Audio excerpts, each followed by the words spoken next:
Good morning everyone, আমি কস্তুরী। আমার blog Kolkata two আয়ারল্যান্ডে তোমাদের সবাইকে স্বাগত। আজকে আমরা বেরিয়ে পড়েছি ক্যাভানের উদ্দেশ্যে, আর আমাদের সঙ্গে আছে আমাদের বন্ধু কৌশিক আর দেবলীনা। দেখতেই পাচ্ছ আমাদের এই দুই মিষ্টি বন্ধুকে। শুধু ওরাই যাচ্ছে না, আরও আমাদের কয়েকজন বন্ধু আসছে। তা ওদের সাথে একেবারে ক্যাভানে যেখানে আমরা যাচ্ছি ওইখানে গিয়েই দেখা হবে। এবার তোমাদের বলি আজকে আমরা ক্যাভানে যাচ্ছি কেন। আসলে আজকে হলো জামাই ষষ্ঠী। আমার মনে হয় বাঙালিদের নানা পার্বণের মধ্যে এটাও কিন্তু একটা গুরুত্বপূর্ণ পার্বণ, মানে জামাই ষষ্ঠীর কথা বলছি।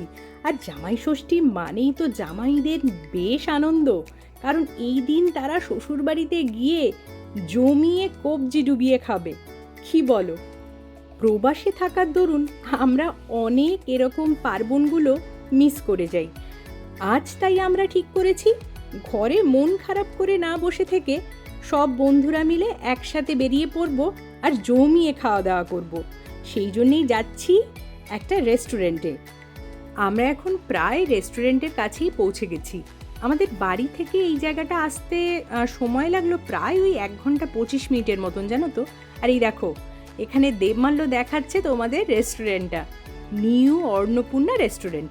এখানে কিন্তু ইন্ডিয়ান আর নেপালিজ দুই খাবারই কিন্তু পাওয়া যায়। আর দেখো দুর্গা ঠাকুরের মুখ দেখে মনটা ভালো হয়ে গেল। আর এখন আমরা একটু চারদিকটা ভালো করে ঘুরে নিচ্ছি। আসলে আমাদের আর একজন বন্ধুরা এখনও এসে পৌঁছায়নি, তাই ওদের জন্য একটু অপেক্ষা করছি। আর এই সুযোগে এই শহরটা চটপট একটু দেখে নিচ্ছি, তাতে মনটাও ভালো হয়ে যাবে আর এই ছোট্ট শহরটা দেখাও হয়ে যাবে। এই যে কাজরি বৌদিরা চলে এসছে, ওদের জন্যেই অপেক্ষা করছিলাম। চলো এইবার চটপট আর সময় নষ্ট না করে ঢুকে পড়ি নিউ অন্নপূর্ণা রেস্টুরেন্টে। সত্যি এই প্রবাসে এসে যখন নিজেদের দেশের রেস্টুরেন্টগুলোতে ভিজিট করি তখন কিন্তু বেশ লাগে।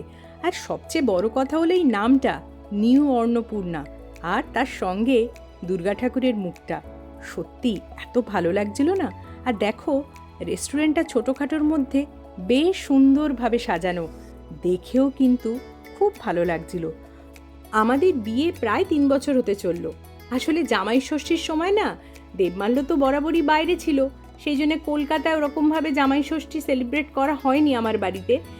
দেবমাল্য যখনই কলকাতায় গেছে তখন আমার বাড়িতে খাওয়া দাওয়ার আয়োজন হয়েছে ঠিক কথা, কিন্তু ওই জামাই ষষ্ঠীর দিন যেই একটা মজা পাওয়া যায় খাওয়া দাওয়ার মধ্যে, সেটা হয়তো মিস করে যাই আমরা যারা এই প্রবাসে থাকি। সেটা আমাদের সবার ক্ষেত্রেই এই একই ব্যাপার হয়।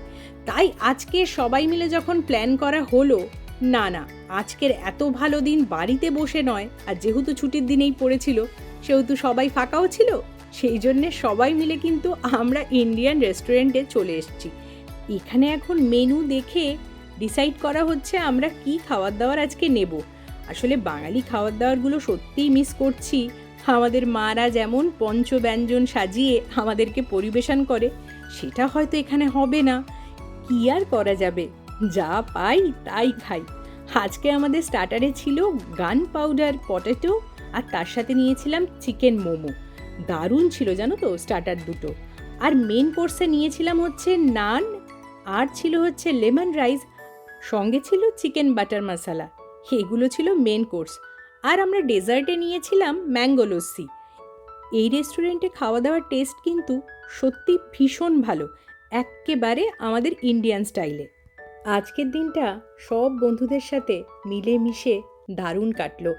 এই রকম সমস্ত পার্বণে যদি বন্ধুবান্ধবের সাথে একসাথে বসে একটু খাওয়া দাওয়া আড্ডা যদি মারা যায়, এর চেয়ে আর ভালো মনে হয় কিচ্ছু হয় না। আজকের মতো আমি আমার বকবক এখানেই শেষ করলাম। তোমরা সবাই খুব ভালো থেকো, সুস্থ থেকো। খুব শিগগিরই অন্য আর একটা ব্লগ নিয়ে তোমাদের সামনে হাজির হব। ততক্ষণের জন্যে টাটা।